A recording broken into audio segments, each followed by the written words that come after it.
Hello, my friends. Welcome back to American Lingo Academy. I'm Fiona, and today we're going to learn another 10 common English phrasal verbs that native speakers use all the time. These phrasal verbs are very useful, and I promise you, by the end of this video, you'll understand exactly what they mean and how to use them naturally in your own conversations.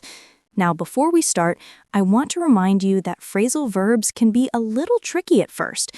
Don't worry if they seem confusing. The key is to practice them in real situations. So let's jump right in and learn these 10 fantastic phrasal verbs together. Number 1, bog into. This means to start eating something with great enthusiasm or to begin a task energetically. Think of it like diving into something you're really excited about. When you bog into something, you're really going for it with lots of energy and appetite. For example, imagine you're at a family barbecue and your grandmother has made her famous apple pie. You might bog into that delicious pie because you've been waiting for it all day. Here's another one. Maybe you have a big project at work that you're really passionate about.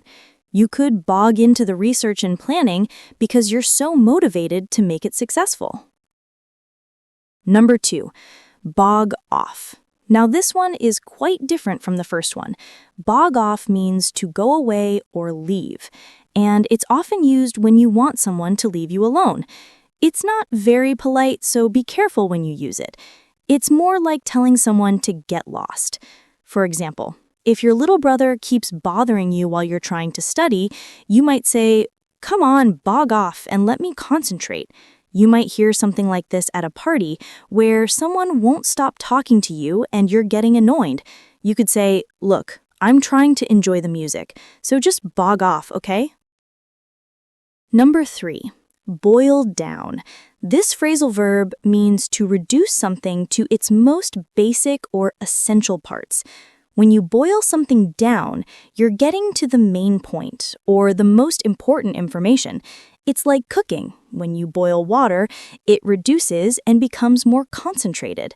For example, imagine your boss gives you a really long, complicated report to read, but you need to present the key points to your team. You would boil down the report to just the most important facts and findings. Here's another one. When you're explaining a movie to a friend, you might boil down the 2-hour story into just a few sentences about what really happens. Number 4, boil down to. This is very similar to boil down, but it means that something can be explained by one main reason or cause. When we say something boils down to a particular thing, we mean that's the real reason or the most important factor. For example, you and your friends are trying to decide where to go for vacation, and after discussing many options, it boils down to how much money everyone can spend. People often say something like, "All these relationship problems boil down to poor communication between the two people." Number 5, boil over.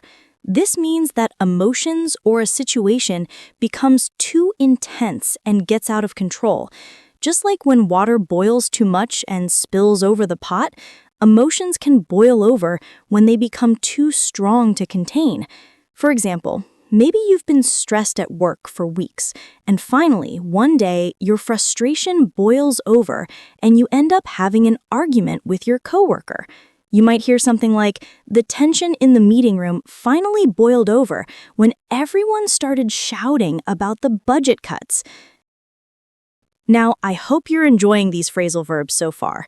If you are, please give this video a thumbs up and don't forget to subscribe to our channel. We post new English lessons every single day, and your support really helps us create more content for English learners like you.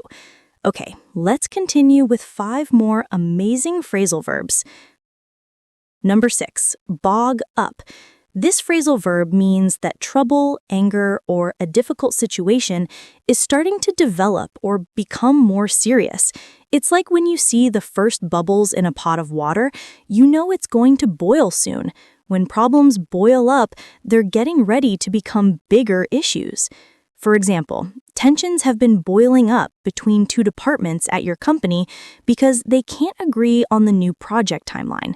You might hear something like, you notice that arguments are starting to boil up in your friend group because everyone has different opinions about where to go for dinner. Number 7, bolster up.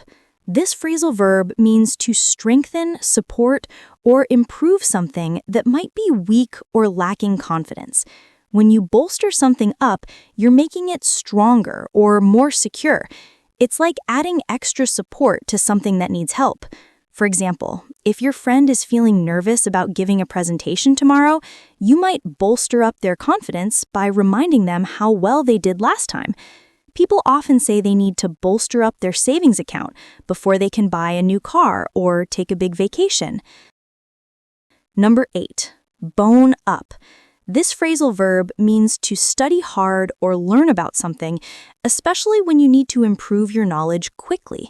When you bone up on something, you're really focusing on learning it well. It's like preparing intensively for something important. For example, you have a job interview next week for a marketing position, so you decide to bone up on the latest marketing trends and strategies. You might hear something like, I need to bone up on my Spanish before we go to Mexico next month. Number 9, bone up on. This is very similar to bone up, but we use it when we want to specify exactly what subject or topic we're studying. When you bone up on something specific, you're focusing your learning on that particular area. For example, your daughter is struggling with mathematics, so she decides to bone up on algebra during the summer break. Here's another one.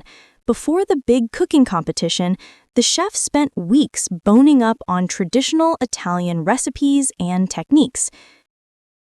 Number 10, book in. Our final phrasal verb means to make a reservation or appointment for something. When you book in, you're scheduling something in advance or making sure you have a spot reserved. It's very common when talking about appointments, reservations, or scheduling. For example, you're planning a romantic dinner for your anniversary, so you book in a table for your favorite restaurant for Saturday night. People often say something like, I need to book in an appointment with my dentist because it's been way too long since my last cleaning. And there you have it, my friends. 10 more useful phrasal verbs that will help you sound more natural when you speak English. Remember, the best way to learn these is to practice using them in your own conversations. Try to use 1 or 2 of these phrasal verbs this week when you're speaking with friends, family, or coworkers. Thanks so much for watching today's lesson. If you found it helpful, please give it a like, share it with your friends who are learning English, and leave a comment below telling me which phrasal verb was your favorite. Don't forget to subscribe and ring that notification bell because we post new videos every single day.